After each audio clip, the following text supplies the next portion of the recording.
Are you feeling down? Are you feeling grim? Is the world a dark place? Do not worry, for the Emperor protects!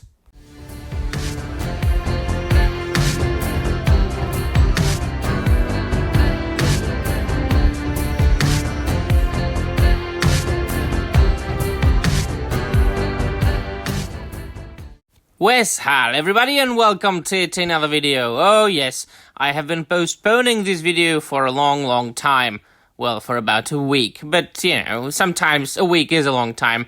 This is more or less of a review video, my dear friends, of the first part of the Eisenhorn trilogy by Abnett from the Warhammer 40K world. Now, if you've been following my channel for quite some time, you know that I have just recently got into Warhammer 40k after postponing it for too long. So mind you, this is a review. I am currently, as of making of this video, approaching the end of the second volume, which is called Malleus. The third one is Hereticus. And then I think there's another one called Magos. I've got the Omnibus edition, so there are all of them. And at this point of time, I'm a noob. I'm a newbie as far as the Warhammer 40k. But let me just say that it is the world of Warhammer 40k. Of course, it being created by Games Workshop was it the 1980s, is one of the most fascinating, one of the most original, one of the most striking and grasping creations that I have ever encountered as far as the space opera genre. It's absolutely staggering and surprising, and I'm kicking myself in the butt. How long I have postponed this. I'm in my very early 30s, and you know, to think that I could have read so many books already from this particular world. No, well, better late than never, right? So, for those of you who haven't read the Eisenhorn trilogy, you might leave this video and come back, but not really, because this isn't really going to contain any spoilers. So this is an absolutely spoiler-free video. So, mind you, I'm a noob. Please be patient. There can be many things that I will get wrong, but I am, you know, every day I am absorbing information like a sponge. So, Warhammer 40k, the grim dark universe in the 41st millennium, if I am not wrong.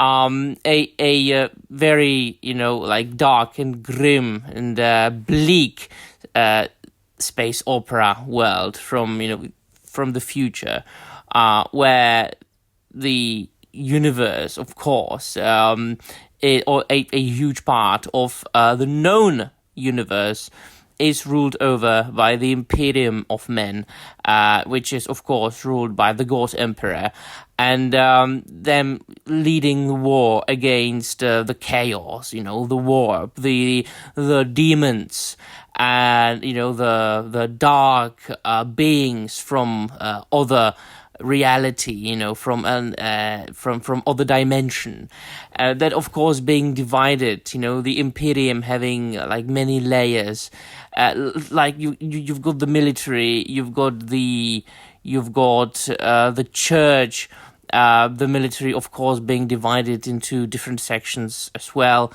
Most famous being the Space Marines, all of it being, you know, established by the God Emperor. And then I can't wait for reading the Horus Heresy trilogy, which I haven't yet, you know, the betrayal of Horus and the Primarchs and all that, and it's just so fascinating. And one of the most popular, it seems to me, of those factions of the Imperium of Man is the Inquisition, the Inquisitors. What an absolutely striking idea. What an awesome thing right there. So this book is about the main character called Gregor Eisenhorn, an Inquisitor of the Imperium, you know, an Imperial Inquisitor. And the Inquisition there is really there in the Imperium to be one of the main forces against the chaos, the evil, searching out the, not only like the monsters and demons, but also different sects and those who have fallen into the grasp of the chaos, of the darkness, really, that comes from the other dimension, the heretics, and Eisenhorn being one of them. And so the Inquisition itself is divided into like different points of view. So you've got the radicals, you've got the like conservative inquisitors, you've got those in the middle. It is as it is in, the real life. People have different points of view, people have different approaches, people have different socio-political beliefs, and the same goes with the inquisitors. So each and every single inquisitor approaches his or her work in a, like little different way. Gregor Eisenhorn is somewhere in the middle. He is, of course, absolutely 100% devoted to the God Emperor, so far. At the end of the Mallows book, so far. And it is basically about him going on quote-unquote adventures and trying to suppress, the dangers of the chaos.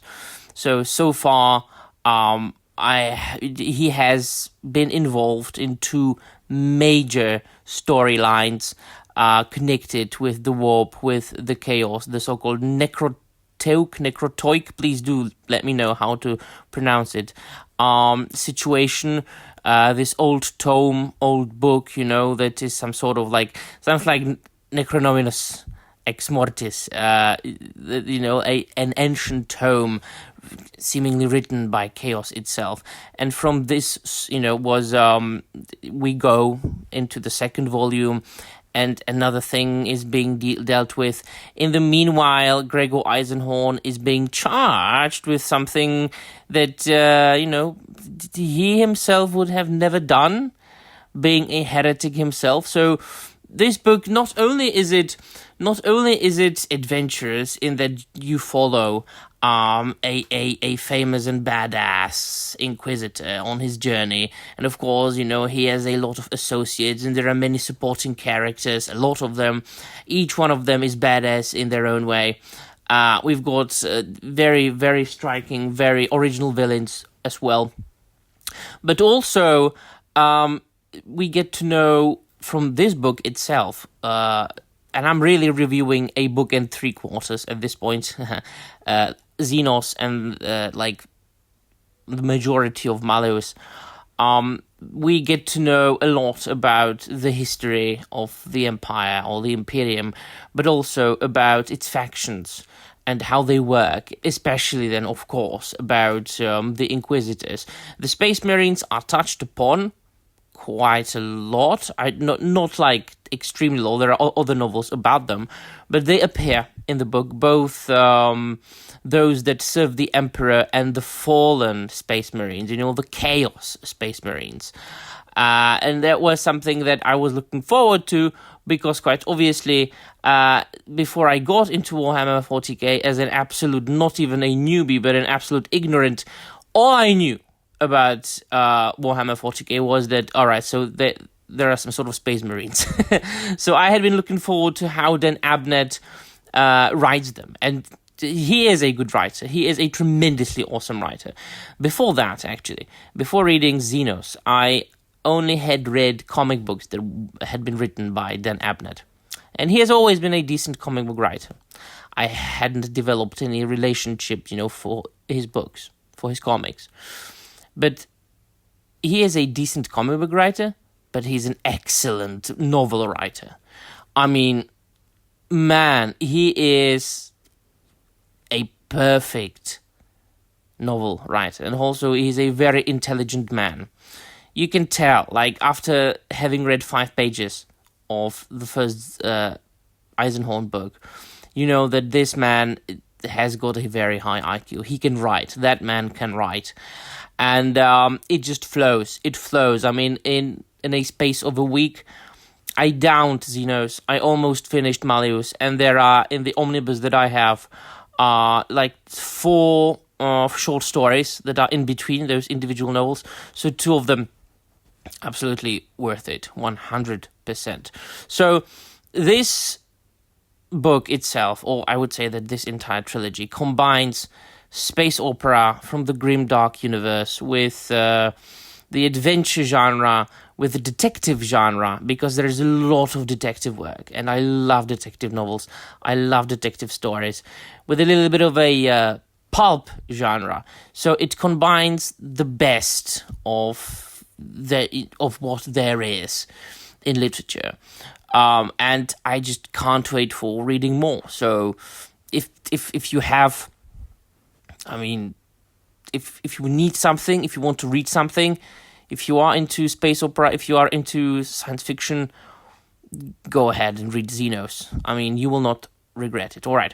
Let me know in the comments down below what you think. If you've read any of the Warhammer novels, there are many people who are following me who are into it. So please do not spoil anything in the comments down below. I'm begging you. No spoilers. All spoilery comments shall be immediately deleted. All right then. And that'll be all. Thank you very much for watching, and I'm out of here.